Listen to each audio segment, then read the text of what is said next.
Comic Book Savant, episode 301.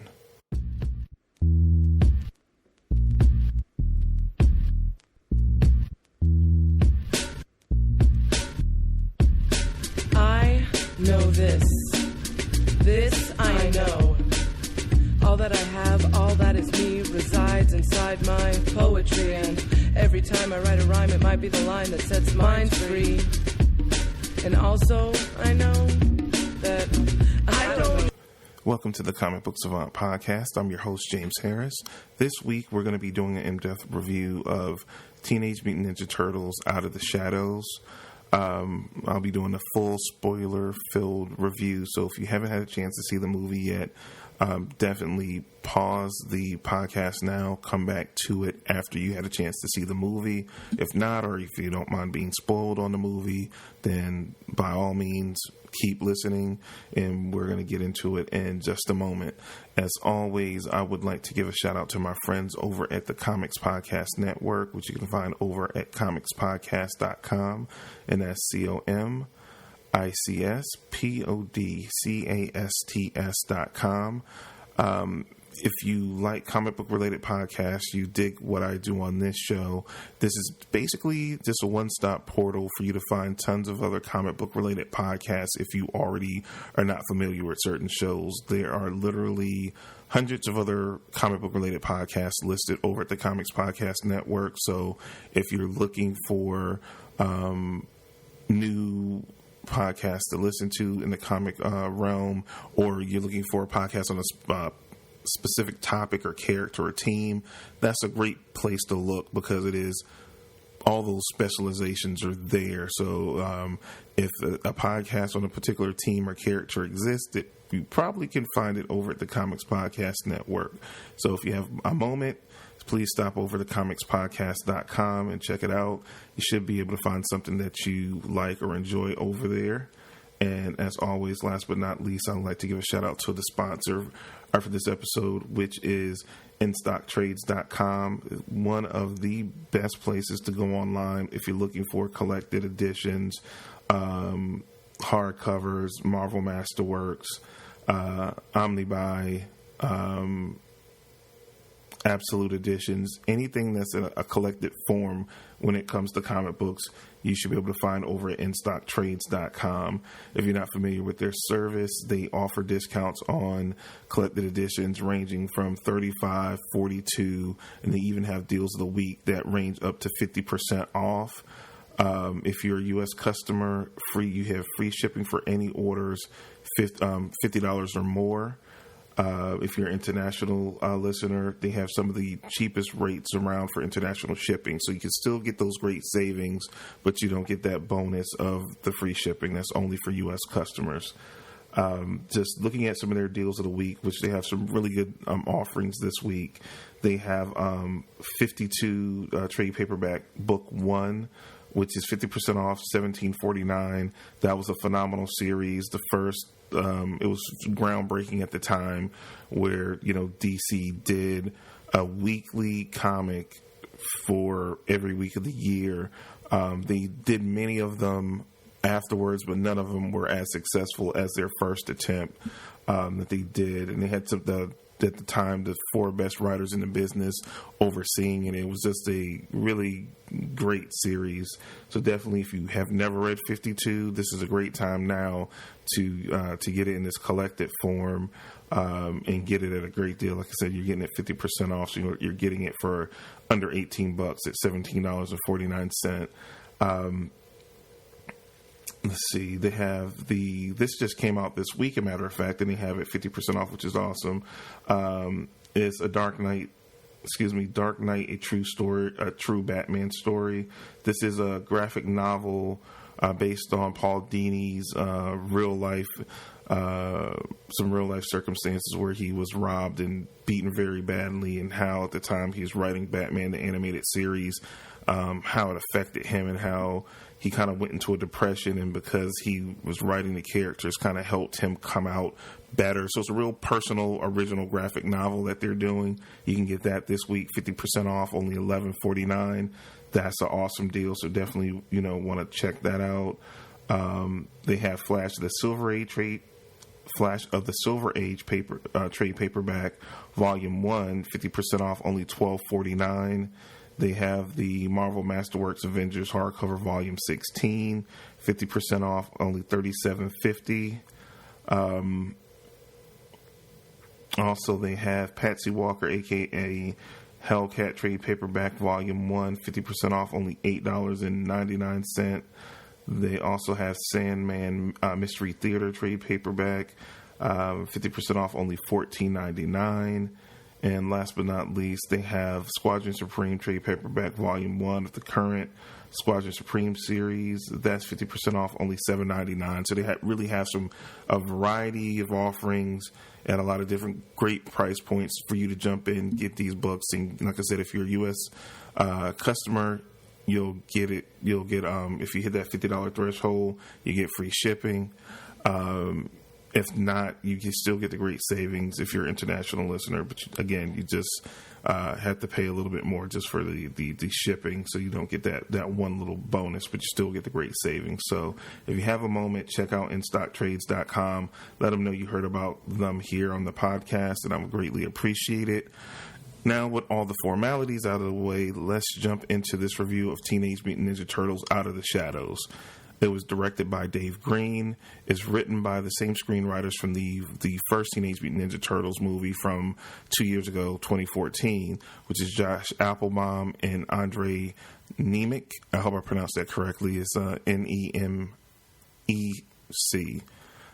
The breakdown is as follows. As Shredder joins forces with the mad scientist Baxter Stockman and henchmen Bebop and Rocksteady to take over the world, the Turtles must confront an even greater nemesis, the notorious Krang.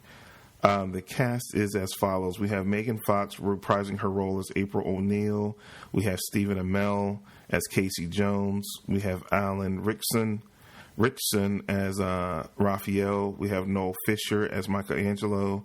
We have Pete Plazek, I hope I pronounced that correctly, as Leonardo. We have Jeremy Howard as Donatello. We have Will Arnett as Vernon Fenwick. We have William Fincher as Eric Sachs. Was he in the movie?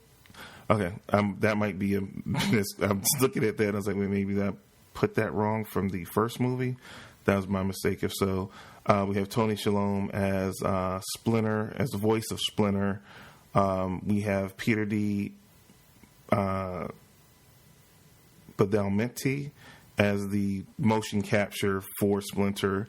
We have Brian T. as Shredder, Gary Anthony Williams as Bebop, the wrestler Sheamus as Rocksteady, Brad Garrett as the voice of Krang, Tyler Perry as Baxter Stockman, and then we have Laura Linney as Chief Vincent. And all I can say about, excuse me, voice going out on me. The only thing I can say about this movie is that I felt like it was a slight improvement over the 2014 version of the Teenage Mutant Ninja Turtles. I thought they, and we do know, and let me say this going in, we do know like that Michael Bay, is executive producer and kind of the caretaker of this property and this franchise.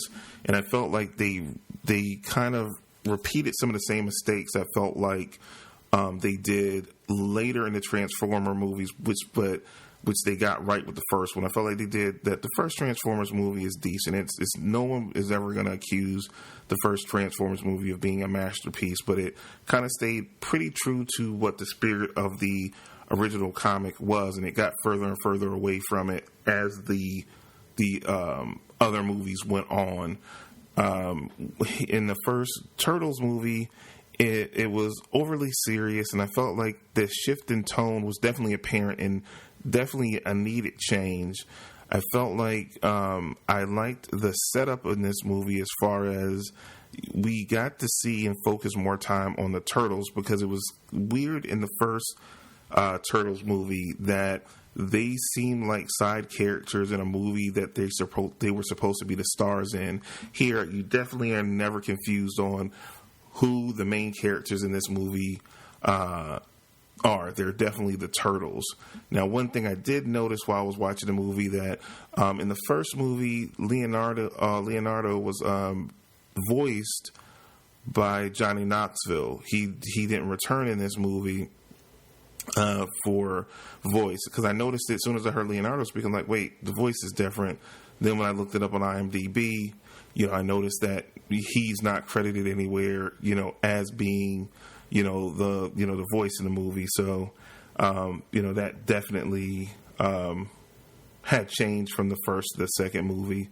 And it appears I don't know how I messed that up with the William Fincher thing as Eric Sachs, because, he was not in this movie. He was in the first movie. I guess I made a mistake on that. But anyway, that's just podcaster side note for me. But everything else felt a little bit better. I just felt like in this movie they started throwing so many new elements and new characters into the fray. It was a lot of just little minor things, as well as recasting in the movie. We, of course, like I said, you had Johnny Knoxville doing the voice the first time around. He didn't come back to do the voice. That was immediately, apparent when you heard Leonardo speak. You could tell that it was Tony Shalhoub back doing the voices, Splinter. That felt, familiar, having that continuity. I was amazed by the scripting of it. Is that that you had the same screenwriters, and you felt like things would have been transitioned better in the sequel, because you had the same writers writing it, and it seemed very disjointed because it was no explanation on why the tone changed so drastically between the two movies. I mean, I can understand from a business perspective why it was, but there was no story explanation to why things had kind of lightened up, brightened up. They, definitely went over the top, pulling in elements from the cartoon. But I think, like I said, glaring things were wrong with the scripting of the movie. As far as, we had Shredder being played by a totally different actor in the previous movie that, had to be at least 15 to 20 years older than Brian T., which, I was familiar with him from Fast and Furious Tokyo Drift. He played DK in that movie. So I was familiar with him, even though he's in a mustache and gold tee. I noticed like he would have been a cool Shredder for this generation of Turtles if he was originally cast in it in the first movie. And they don't explain why Shredder is mysteriously like 20 years younger in this movie. It's never like explained. It's never a talking point. Just like, nope. Just go with it. This is a different dude, and he's way younger, and he seems like he would be more formidable as the Shredder character. And he's given nothing to do in the movie, which was a huge problem for me, because I'm like, I've seen him do action. I've seen him play a villain in another movie, and he was good at it. Let him do something. Let him earn his paycheck. So I felt like that was a big letdown, because I was like, when I noticed who the actor was, I was like, oh, like Shredder's going to be really involved in the movie. And as the movie played out, he was very minimal of a character. Splinter was very minimalized and marginalized in this movie, where he was he's such an important piece, and this is coming from someone that's a really from my childhood anyway, and I spoke about this many times on the podcast previously. I grew up, I was born in 1975. I was a full-blown child of the 80s when the Teenage Mutant Ninja Turtles cartoon, the original black and white comics, I never had a chance to read. My love for the Turtles developed from the cartoon during the through the 80s, like mid 80s into even like early 90s. They had a good run on TV. That was where my love of the Turtles really developed and what I knew them from. So one thing I did appreciate that the screenwriters did was introduce characters like Bebop, Rocksteady, seeing Krang. Maybe we didn't need Krang in this particular movie. And I'll talk about that a little bit later when I get more deeply into the story. So it was cool seeing those elements, Baxter Stockman, that were cool because they were elements of the lead cartoon. I felt like, I feel like I don't know. Sometimes Michael Bay doesn't know when to say when it comes to these franchises that he's having fun with. He overloads stuff. Finally, I probably felt like if they were really shooting for this to be a trilogy of movies, that I would have held back on bringing Krang in so early because they did not set the character up at all. He just is kind of in the movie. And I felt like it's a waste because, he's kind of, next to Shredder, he's the other big bad in this franchise. And they could have kind of, since you had a younger Shredder character, and that could actually, be physically opposing without this mega mech suit crap, because they had an older actor play Shredder in the first movie where it's all like CGI on CGI. You could have, just had some really cool fight scenes between Shredder and the Turtles where it's a little bit more believable without the super mega mech, and it would have been a good mesh of CGI with actual action, because you have Brian T in that role as Shredder, so you don't have to CG him up like you did in the first movie with the other guy in the oversized mech suit. That would have been really cool. But again, they didn't go. They decided not to go that route.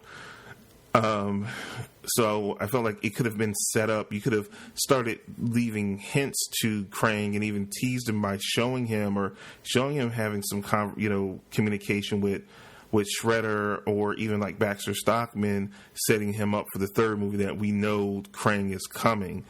Even though the Turtles might not, they didn't do any setup. They just full-heartedly threw him in there. Didn't explain who he, didn't do a really good job setting him up as the big character that he is. And like I said, I felt like that was a waste. And I don't know how I felt about Brad Garrett voicing Krang either. I'd rather they had spent that money on bringing Johnny Knoxville back, doing the voice of Leonardo, more so than using Brad Garrett for Krang, because again, we didn't get if it was built up more and we had more insight into Krang and what his true motivations were in the whole scheme of things, then it would have been worth paying that money. But I felt like that money could have been better suited on using a character that was already established with that voice to bring that actor back, unless he just totally turned down doing it, which I can kind of understand it from how the first movie kind of, it was not a blockbuster. I mean, it performed decently enough to have a sequel, but it wasn't, it wasn't The Force Awakens, let's just say that, or Captain America Civil War. It was on the lower rung of, comic book movies when it came out 2 years ago. Another thing that really bothered me was the casting of Stephen Amell as Casey Jones. And I don't have anything against Stephen Amell. I love him playing Oliver Queen on Arrow. He's probably one of the few things I still like about that show is him actually playing that lead role. Yeah, I'm going to blame this one not so much on him, but on the screenwriters. When has Casey Jones ever been a corrections officer and wants to be a New York policeman, and all I want to do is get my detective shield? That was so bad. That was like some of the worst writing ever. Nothing about Casey Jones in any incarnation we've ever seen before this point, even the original live action movies, where Casey Jones was ever this clean cut, blonde haired, buzz cut, character, and he's never been anything remotely close to a police officer or corrections officer. It made no sense to the character. It was so far left field of anything we've ever known about Casey Jones that it made absolutely zero sense to me. It was just a waste of another waste of a talented actor with just wrong characterization. I guess he did the best he could with what he was given, but it wasn't much, and there wasn't any meat to it. So, he just had this smile, and his delivery was just off. It was like it was no direction given. It just was really bad. It was really disappointing because I wanted,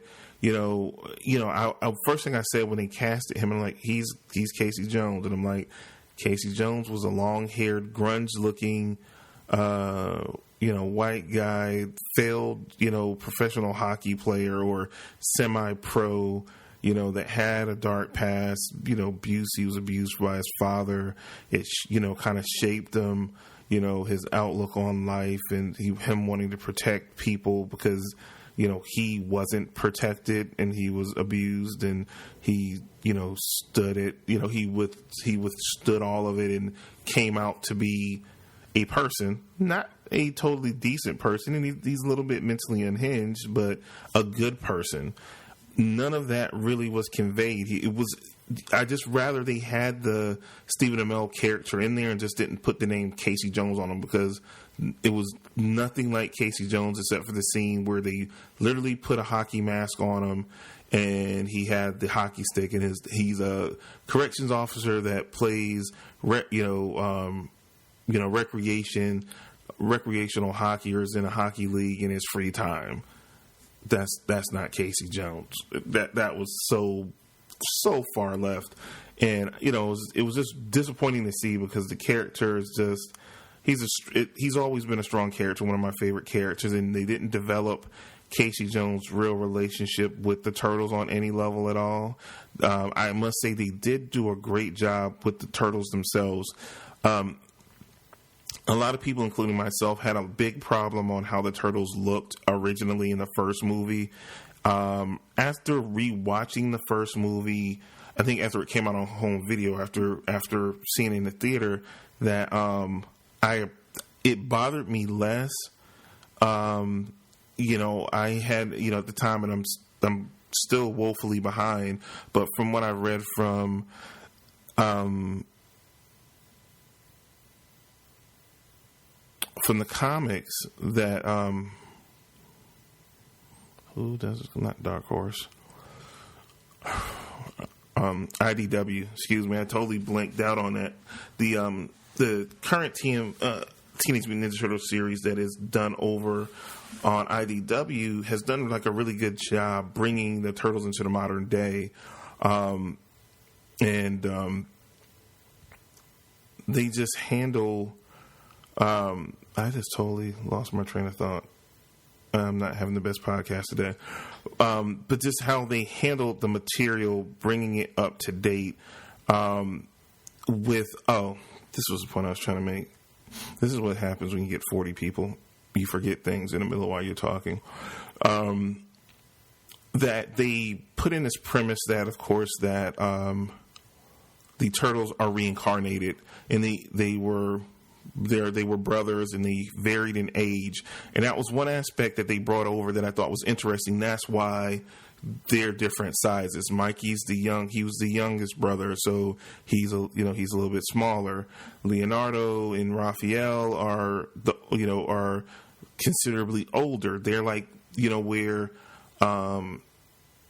essentially Michelangelo is like a 13, 14-year-old, where Raphael and Leonardo are more, 18, 19, and Donatello was like a 16, 17-year-old. It was kind of how in the IDW series they kind of set up their ages, even though Michelangelo kind of in that series was like even a little bit younger. But of course you got to have them all be teenagers to some extent, because they're Teenage Mutant Ninja Turtles, so they had to be teenagers.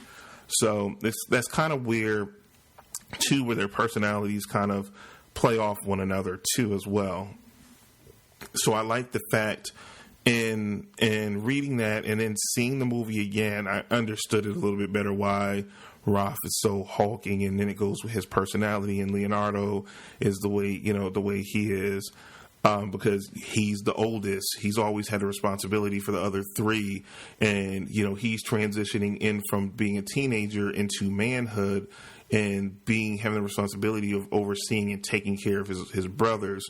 Where Raphael he's been in the shadow of his older brother, which he admires, but they're just so he feels like he's been overshadowed by his older brother. He reveres him in a way that he'll never let him know. But at the same time, he wants to break out and be his own man. And in this process of doing that, he tends to be hot-headed and over the top because he's trying so hard to break out and to be noticed for himself that it lends him to get into the most trouble and be the most emotional out of the group. Then you got Donatello, which is, he's the middle. He's kind of in the middle there. He's comfortable. He's decided to go a totally separate route from the rest of his brothers, and he's comfortable being that book nerd and that inventor and that scientist and that technology head, because it gives him an advantage, and all his brothers and his father rely on him because, he goes the complete opposite route of them all, and he's the brainy guy. And then you have Michelangelo, which is just a lighthearted, loving, fun-loving,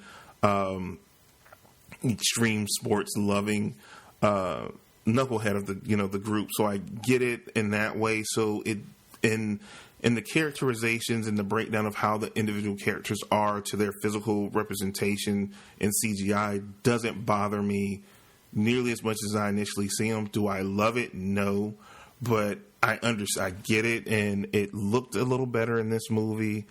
Another thing I could say, I really liked Tyler Perry as Baxter Stockman. I felt like he took me really back with the kookiness and just the kind of corniness of the Baxter Stockman character from the cartoon, which I really enjoyed. It was a lot of nods and bringing in Rocksteady and Bebop, and it was no depth to their characters in the movie, but I thought Gary Anthony Williams as Bebop and Seamus as Rocksteady, the corniness of the cartoon of the two characters, they were never the sharpest knives in the drawer. They portrayed it in how like they were just buddy. They did a good job with that, and it was like kind of fun, those scenes with them together. He's like, my man. It was so cartoony, over the top with them, so it worked for me. That's the weird thing about the movie when trying to judge this movie or rate this movie. It's not a good movie. I think, again, I went back and looked at when I talked about the first movie, how I scored it. I gave it a red box it, which on my scale is like a 5 and a 6, between a 5 and a 6. If you want to convert the my scale into a 10-point scale, I try to base it off that so you can get a rough idea. And I rate this movie the same thing. I think it's slightly better. So if the first movie was a 5 or a 5.5, I would give this movie like a 6, stretching a 6.5, but more like a 6. So it's a slight improvement. I think if you're a true fan of the comic of Teenage Mutant Ninja, the cartoon more so than the comic, because the comic book was always a little bit more darker in tone, where the cartoon it was a lot brighter. It was definitely a lot of those moments. I think one of the best moments in the first movie was when they were towards the end of the movie and they were going on the elevator to go fight, Shredder, and they were like beatboxing and they were like rapping in the elevator, and the elevator opens and they're like, oh, and it was just like you got that one glimpse of it. I feel like it was definitely more moments like that in this movie. They understood that one of their biggest mistakes in the first movie is that the movie was way too focused on the human characters and less so on the turtles themselves.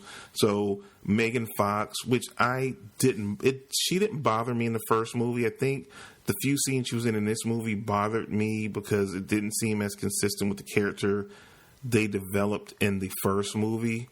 And she just was, changing clothes, walking through the mall. Like, doing all this stuff, and it was just like, I liked her in the first movie, not so much in this, and the few scenes she was in. Again, I already spoke on, Stephen Amell, and I felt like how he was misused and miscast more than anything, and then misused. They could have introduced Casey Jones in the next movie and just kind of had him be this corrections officer, that he was like a contact on the inside of the system for them. But again, his role was still kind of redundant because you had Laura Linney's character of Chief Vincent, where she kind of serves as his purpose going forward, and which I'm going to get into now. Where do we go from this movie? It didn't blow so far since its release. It hasn't performed overly well here in the domestic box office. We still have to see when it's released internationally. Does it do enough? We still have when it comes out on home video. I think the one thing in the tone shift that will help the movie is that this movie appeals to two segments as far as their target audience. I felt like this was more fan servicey, introducing all of the more wilder characters, Rocksteady Bebop, Baxter Stockman, bringing Krang into the movie, that it services a kid like me from the 80s, that it was just pure nostalgic seeing them on the big screen, even though I feel like certain ones weren't executed as good as others. It was still fan servicey to me, and the goods even out the bad, so it makes it where I would not recommend you run out and see this at the theater by any means. No, don't do that unless you're just a diehard Turtles fan. You love the cartoon as a kid, and you just feel like you have to see it on the big screen. If not, you can really wait to see this movie when it comes out on home video. And like I said, it's worth the red box. When it comes out, if you didn't go to the movies to see it, by all means, pick it up on Redbox when it comes out in a couple of months. I predict this movie should be out. It's June. You probably won't have to wait long. I won't be surprised if this finishes up its run in the movie theater shortly and not be, on home video by August. No later than mid-September.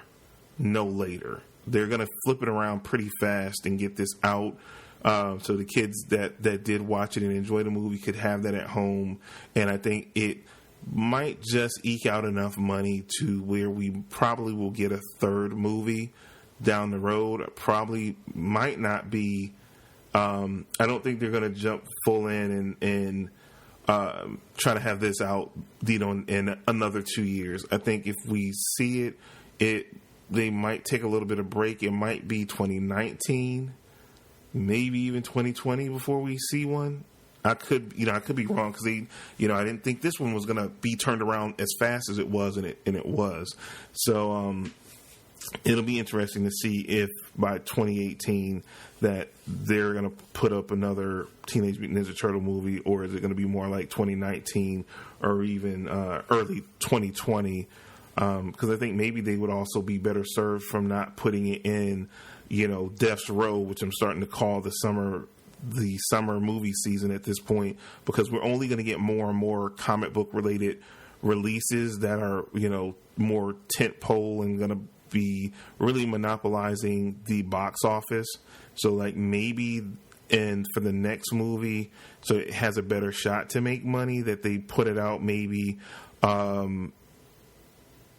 February or March, kind of like where Deadpool kind of slid in, before some of the other action movies, because you have stuff like Fast and the Furious and stuff that starts edging that March, April, May, that so you might want to sneak the next one out maybe like in a February, early mid-March.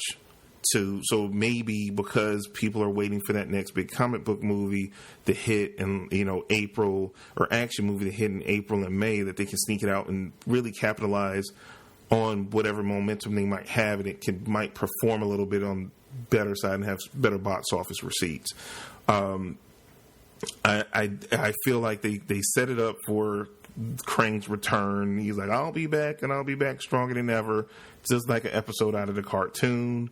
Maybe you have in the next movie that, you bring in the neutrinos, and maybe they do go to Dimension X, and they fight on Krang's turf for part of the movie. They're part of the movie still is in the city, setting up their new status quo, working with Laura Linney's, character, with the Chief Vincent character, and them, kind of being more established in the city, and at least have their cops. The cops know about them, and they're on their side.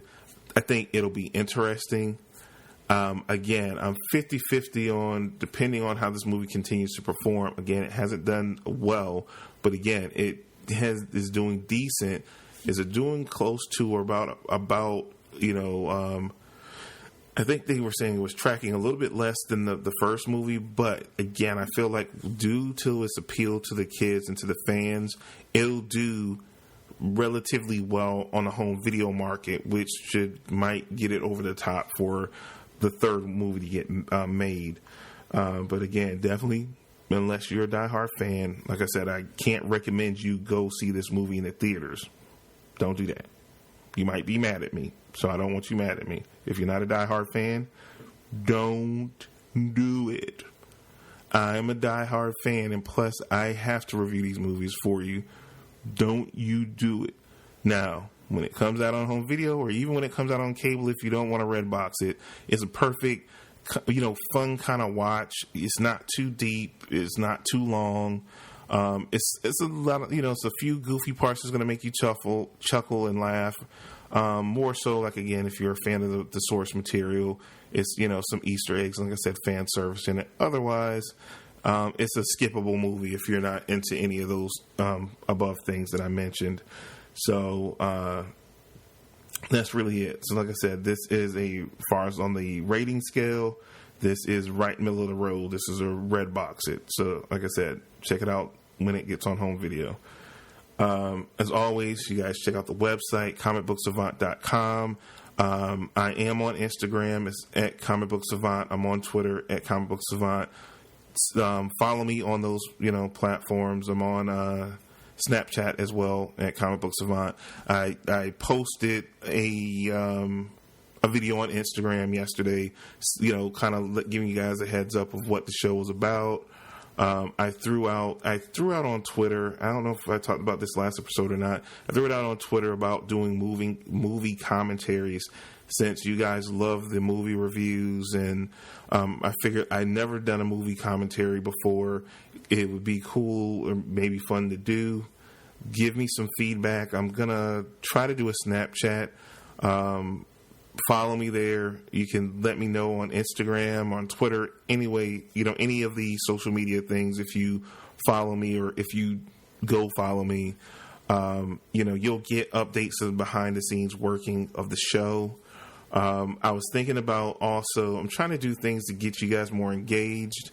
I was thinking about with the Patreon, if you haven't been over there, you can just, it's patreon.com/comicbooksavant. I asked you guys for additional support if you can financially help with the show. I was thinking about coming up with new tiers that might entice you guys to want to help support the show, help me keep the show going. Like maybe doing episode commentaries of myself, like kind of my Monday morning quarterback after I record an episode, doing like a little, additional audio file that would only be available to the Patreons, like stuff like the movie commentaries, like give the Patreons first access to it, and then it's released as an episode maybe a week later, things of that nature, because it would be additional episodes on what I'm already doing. So let me know what you guys think on that. I'm trying to come as creative as possible, like I said, trying to keep the show and everything afloat. I appreciate all your continued support. You guys have been great, like I said, helping me grow the audience. Please continue to do so. And that's all I have for you guys this week. So definitely stop by the website. Hit me up on Twitter, Instagram, Snapchat. All of it is at Comic Book Savant. It's pretty easy. If you want to support the show, hit up the website. I have links to the Patreon account, the Patreon page. I also have a direct link if you don't want to be bothered with Patreon at all, because it can be a little bit confusing. I have a direct PayPal link if you want to help donate to the show. You can just a one-time link through PayPal. Whatever you can contribute would greatly be appreciated. It all goes back into keeping the show going, basically. Check out the sponsors, nstocktrade.com. Also, too, if you're, if you're not into, more and more people are going digital, even myself included. I don't have any sponsorship with them, but I buy a lot of my comics digitally. You might want to check out Comixology. They're a great place. I buy tons of comics through them.